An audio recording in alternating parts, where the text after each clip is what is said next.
zamanki gibi bugün de yeni bir geziyle beraberiz. Kısmetse bir tur atacağız, geleceğiz hep beraber. Tabi gezimize başlamadan önce her zamanki gibi nevalemizi, erzağımızı alıp yollarda yiyecek aramayacağız.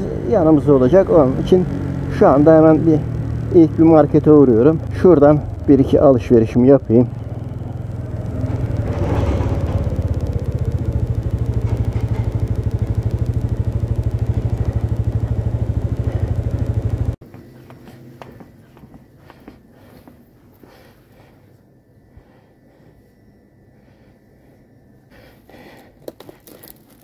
Bir adet çay alalım.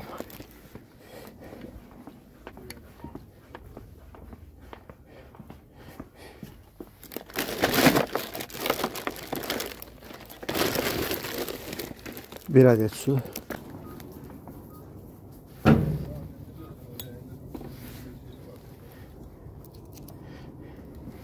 Bir tane de bardak alayım kendime, çay bardağı.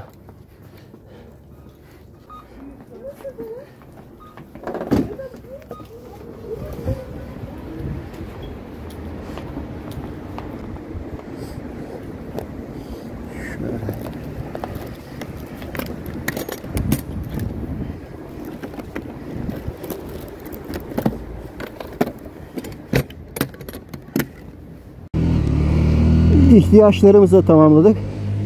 Şu anda bildiğim bir eksiğim kalmadı. İstikamet Edirne. İstanbul Anadolu yakasından Maltepe'den yola çıkıyorum. Yaklaşık olarak herhalde 4 saatte falan varabileceğimi tahmin ediyorum. Saat yarım şu anda.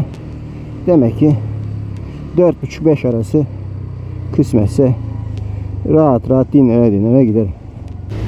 Şimdi tabi motosikletler bir nevi emniyet şeridinden gitmesi normal bir hale geldi. Çünkü bu trafikte bir de motosikletler girerse hiç kaldıramaz bu trafiği. Sağdan bir bağlantı daha. Yani biz şöyle tekrar bir emniyet şeridine emniyetli bir şekilde atlayalım. Sağımızı kontrol ediyoruz.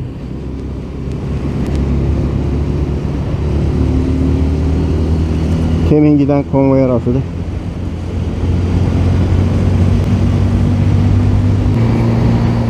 Fatih Sultan Mehmet Köprüsü'ne gelmiş bulunuyoruz. Şu anda Asya'dan Avrupa'ya geçiyoruz. Yani köprüde bayağı bir rüzgar var. Hakikaten de kendini belli ediyor. Tamamen açıklık olduğu için her taraf. Birinci köprüyü Boğaziçi kullansak daha sıkışık olacaktı. Bu biraz yaklaşık birkaç kilometre yol uzatıyor ama bu sefer de yol açık olduğu için daha rahat geçiyorsun. Yani o biraz daha uzak dolanmayı telafi ediyor, değiyor yani. Yolculuk iyi geçti. Yalnız sağda solda biraz fazla oyalandım. Uzun sürdü. Yoksa yani oyalanmasam direkt gelsem çoktan varmıştım. Gerçi vakitte bir işimiz yok. Yani dolaşmak değil mi maksat? Yani varsın uzun sürsün. Ana yoldan çıktık. Keşan yayla yolundayız. Yani Enes yolu burası Keşan'ın. Artık bir nevi ara yollardayız. Oralardan gidiyoruz. Kısmetse 30 kilometre kadar bir şey kaldı. Biraz acele etseydim vakitlice vardım ama olsun. Şimdi varınca kampımı kurayım, istirahatimi yapayım. Artık yarın kısmetse bakarız etrafa.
Yeter bu kadar tembellik ya.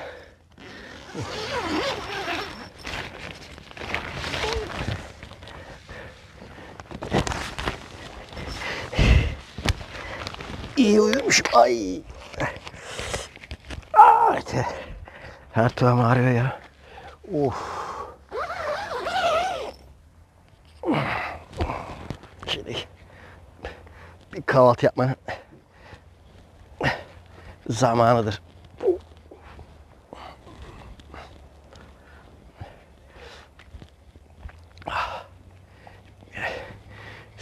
Kendimize de geldik.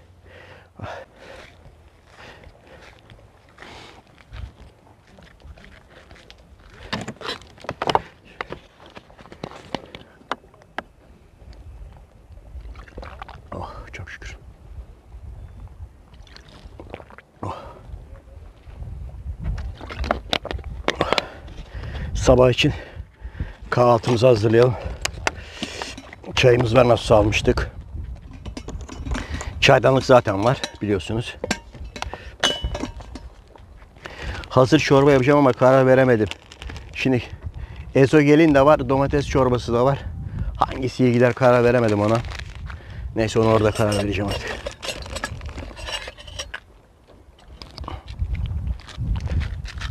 Şunu bir kapatalım.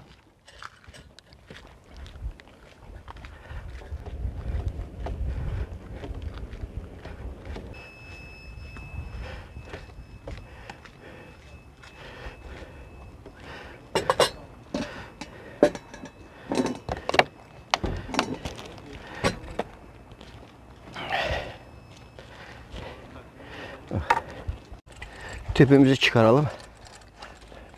Bu kamp tüpü benzinli, bildiğiniz gibi çok pratik, çok güçlü, çok enerji veriyor. Yani herkese tavsiye ederim. Gayet kullanması biraz kolay. Hem de çok ekonomik geliyor gazdan. Suyumuzu da koyalım.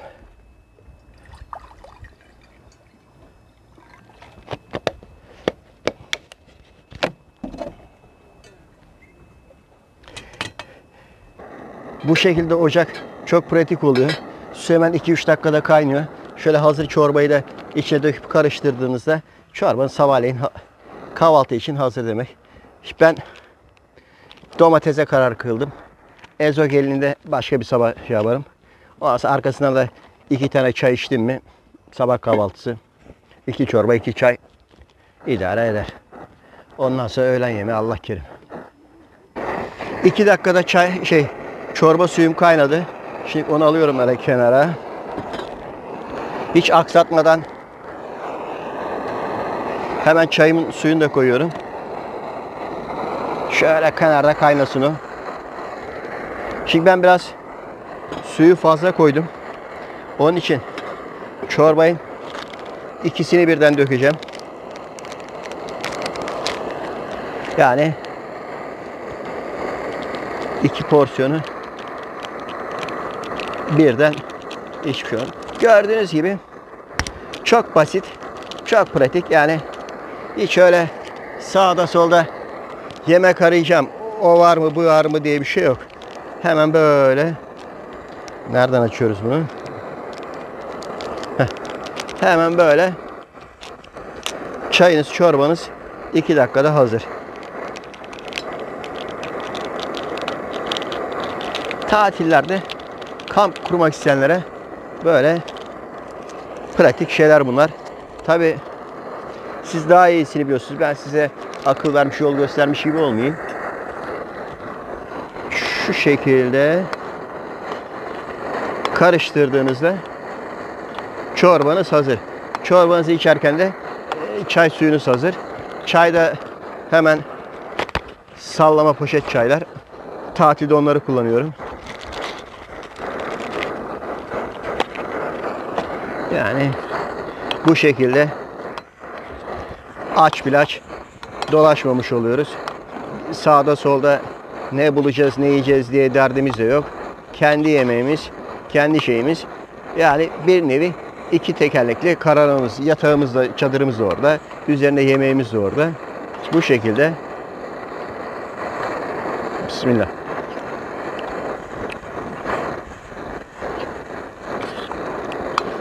Domatesi de sabah sabah iyi gitti ya. Yarın da ezogelin yaparız. Neyse bu. Bunlar için böyle bir büyük aşçılık bilgisine falan da gerek yok. Suyu ısıtabiliyorsanız yemeğiniz de hazır.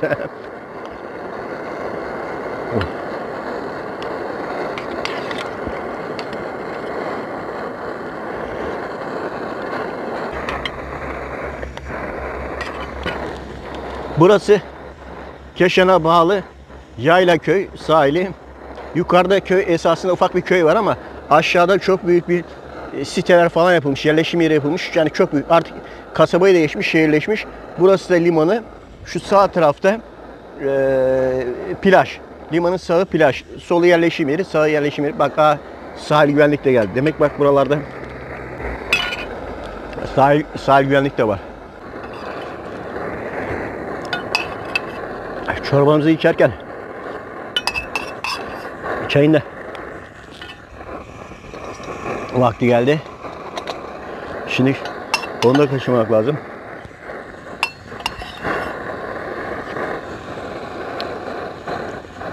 Burası yaklaşık olarak İstanbul'a 250 kilometre kadar falan benim oturduğum yere.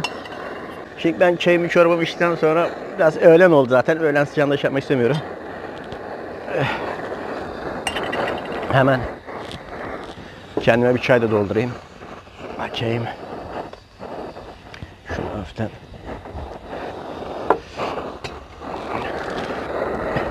Tabii şimdi gezilerde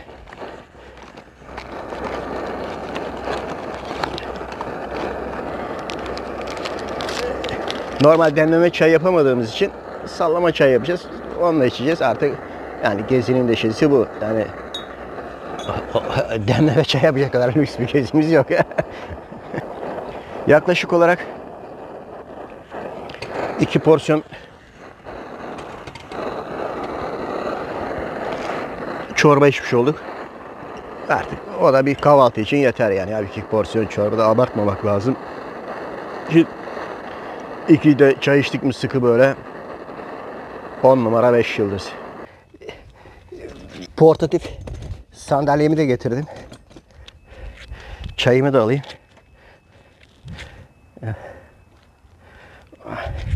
Şöyle atayım şuraya. Bir de ben kitap okumayı falan çok seviyorum. Tatillerde falan.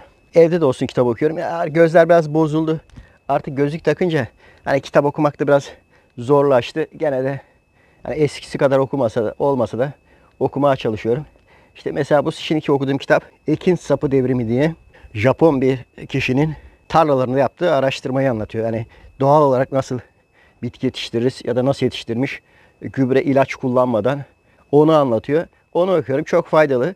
Yani insanlar hani böyle teknolojide, bilimde, sanayide ileri gitmişler. Hani öyle boşuna ileri gitmemişler ya. Yani adam senelerini vermiş, anlatıyor işte kendi tarlasında yaptıklarını A'dan Z'ye. Hepsini yani demek ki adamlar çalışmışlar, yapmışlar, hak etmişler kardeşim yani. Bu kadar basit yani.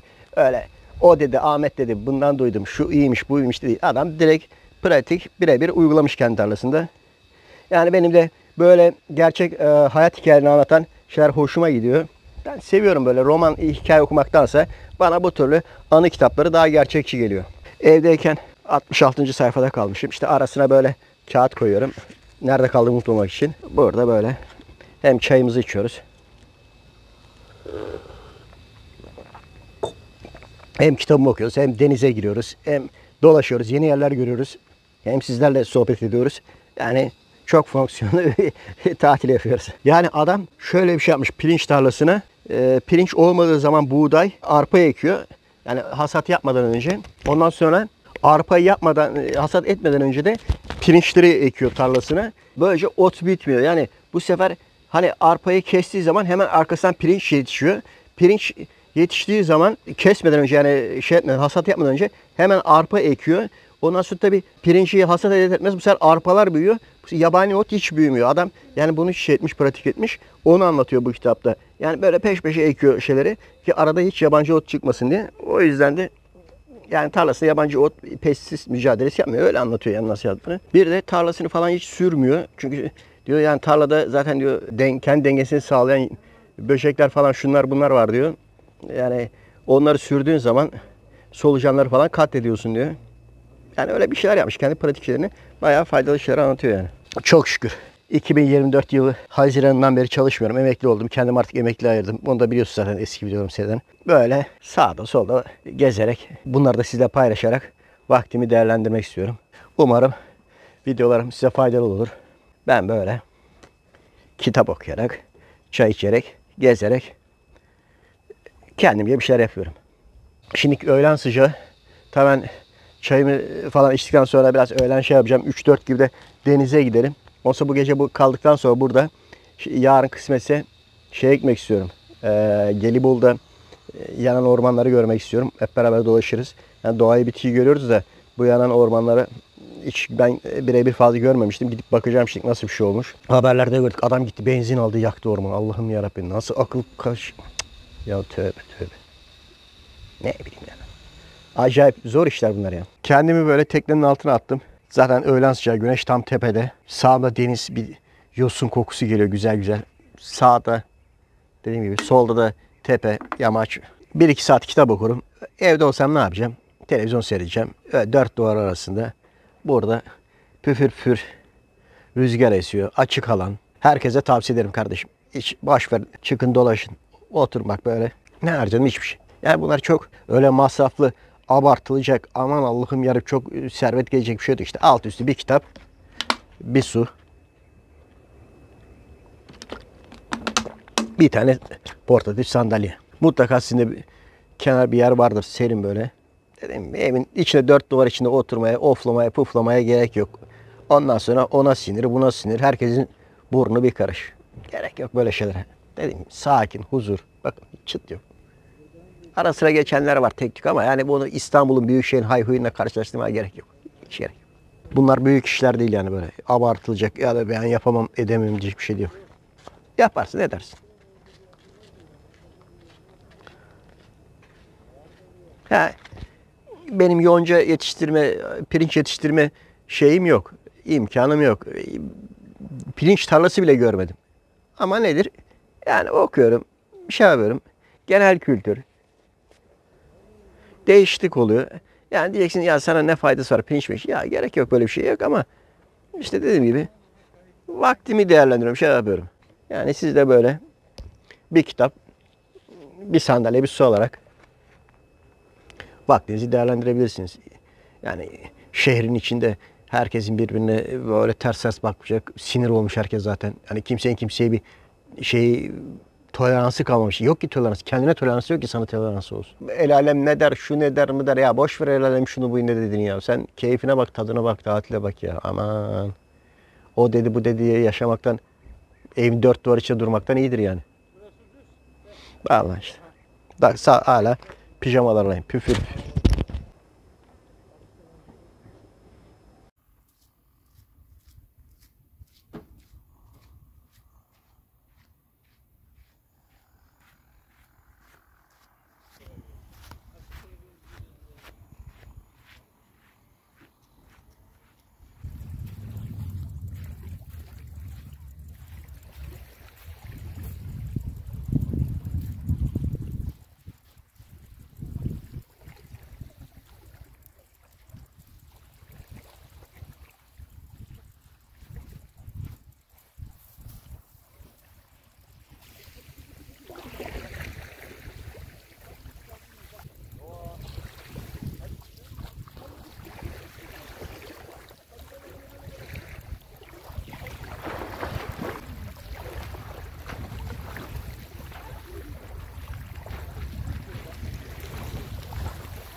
Gezilerde en büyük problemlerden biri de yeme içme. Bildiğiniz gibi barınma büyük problemse yeme içme de aynı şekilde masraflı kalemlerinden birisi. Marketlerden şu şekilde alacağınız yarım kilo yoğurtla yaklaşık olarak bir öğün sizi tok tutuyor. Yani bu şekilde ekonomik olarak karnınızı doyurabilirsiniz. İlla lokantalara gideceğiz, şuraya gideceğiz diye bir şey yok. Yeter ki yanınızda her zaman cebinizde bir tatlı kaşığı, bir çatal olsun. Tatlı kaşığı, çatal olan bir kişi Türkiye'de aç kalmaz. Karnını her zaman ekonomik bir şekilde doyurur. Yeter ki neyi nereden bulacağını, ne yiyeceğini bilsin. Tabii bizde şöyle bir alışkanlık var. İlla tatile gittim. İşte illa bir restoranda gitmem lazım. İlla restorandan bir resim çekilmem lazım. İşte restoranlar pahalı ama normaldir falan pahalı olması diye kanıksanmış bir şey var. Durum var. Ama dediğim gibi tabii restoranlara gideceksin, tabii lokantalara gideceksin, tabii şuraya buraya gideceksin. Ekonomik olarak da gezmek de mümkün. Yani ben onu göstermek istiyorum. Yani hesaplı bir şekilde yiyip içip barınarak da gezmeniz, dolaşmanız mümkün. İlla bu gezmek için yüksek fiyatlar ödemeye gerek yok. Tabii bütçeniz el veriyordur. En iyisini istiyorsunuz, en iyi yerde kalıyorsunuzdur, en iyisini yiyebilirsiniz. Ama ya illa dediğim gibi ya ekonomik benim bütçem az derseniz bu şekilde ekonomik olarak da değerlendirebilirsiniz. Dediğim gibi ben böyle gezilerimi bayağı ekonomik hallediyorum. Ekonomik şeye getiriyorum. İnanın bu yarım kilo yoğurt insanı bir öğün tok tutuyor. Gördüğünüz gibi de yemesi de kolay. Yeter ki cebinizde şöyle bir tatlı kaşığı dolaştırın. Tatlı kaşığınız olsun. Benim her zaman motosiklet montumun cebinde tatlı kaşığım, tatlı çatalım hazır. Onun için her zaman ekonomik olarak hallediyorum. Ha tabii hep ekonomik içeceğiz diye bir şey söz konusu değil. Ve ben böyle de bir alternatif var diye gösteriyorum. Bir kaplumbağa buldum. Sıcak. Hava biraz su vereyim diyorum ama şimdi kaplumbağalar da nasıl su içer bilmiyorum. Onun için böyle biraz acemice oluyor. Vallahi hani hayvan rahatsız mı oluyor, şey mi oluyor bilmiyorum da. En azından biraz böyle serinlesin. Neyse fazla da dökmeyin de şimdilik belki rahatsız oluyordur. Kaş yapalım derken göz çıkarmayalım. Bunu da aldığım yere bırakayım. Bulduğum yere. Hoppa. Hadi herkes yoluna. O yoluna biz yolumuza. Her güzel şeyin sonu olduğu gibi Yaylaköy gezimizde sona ermiş oluyor. Kısmetse yeni rotalara hep beraber gideceğiz. Şimdilik Yaylaköy'den bu kadar.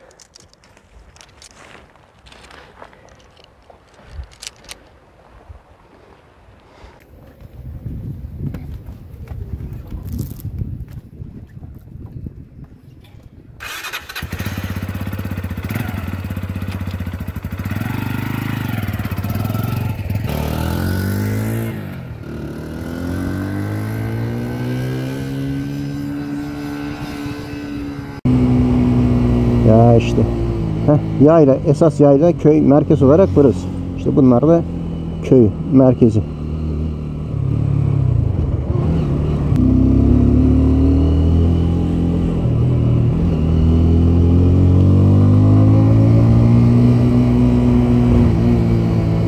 Ya köyün içinden düzgün bir yol açmamışlar. Yani böyle ev aralarında falan kalmış. Ya bu kadar aşağıda nüfus varken böyle köy içlerine yollar falan biraz ne bileyim böyle gösteriyor.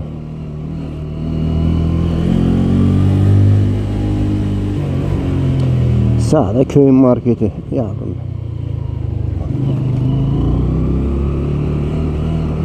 Vallahi doğru mu gidiyorum, yanlış mı gidiyorum bilmiyorum ama gidiyorum.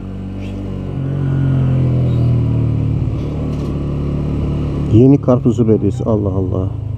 Burası Keşan'a bağlı değil mi ya?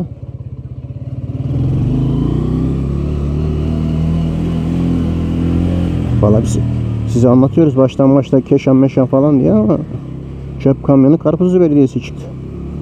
Demir Market.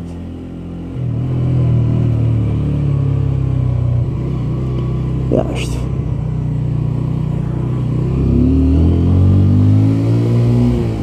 Aslanım, yerli bildiği teknoloji, yerli üretim.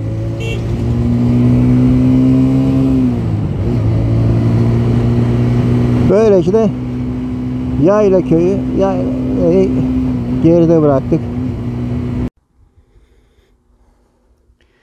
Yaylaköy gezimden Şarköy üzerinden döneyim dedim İstanbul'a. Hem dolaşırım hem de farklı yerler görmüş olurum dedim. Bildiğiniz gibi bu sene çok büyük bir yangın afeti geçirdik. İşte onlardan birine de denk geldim Şarköy'de. Ben şimdiye kadar hiç böyle yangın görmemiştim. Hakikaten çok kötü olmuş. Orman falan hala kül kokuyor. İnşallah bir daha böyle büyük afetlerle karşılaşmayız. Dediğimiz gibi ormandan bir görüntü paylaşıyorum size. Yanan ormandan. Kömürleşmiş bir ağaç görüyorsunuz.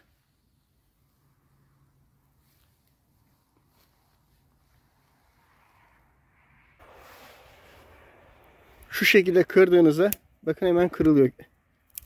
Hepsi kömür olmuş. İnsanın eline bak, kömür lekeleri nasıl bulaşıyor isler.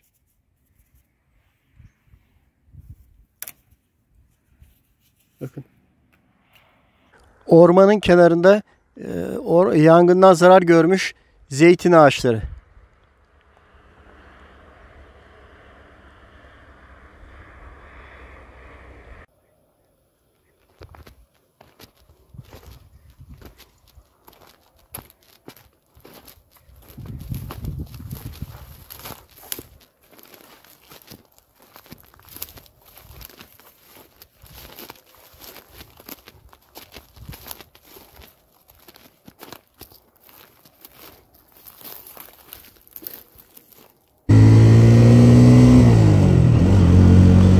Türkiye'nin motosiklet sürmek için en karizmatik yollarından birisi Uçmakdere'den size bahsetmek istiyorum. Şu anda Uçmakdere'deyiz. Yaklaşık Şarköy'le Uçmakdere'nin sağda bakın yol sıfır. Tamamen sıfır yol. Ve çok yüksek, aşağısı da deniz. Yani denize düşseniz Allah göstermesin kaza bela olsa yani görülmeniz, bulunmanız tesadüf olur.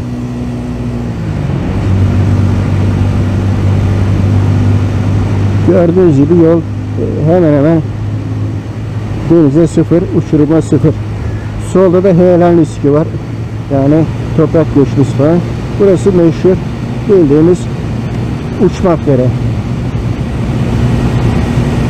Yani adını herhalde yani kötü söylemek istemiyorum ama herhalde denize uçmaktan oldu. Belirli bir saatten sonra hava karardı mı buradan geçmek daha tehlikeli oluyor gece vakti falan. Yani çünkü hata payı yok. Yani milimetrelerle şey yapıyorsunuz.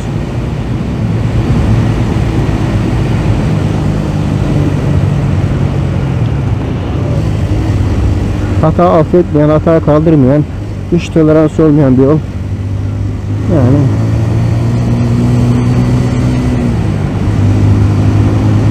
meşhur Uçmakdere.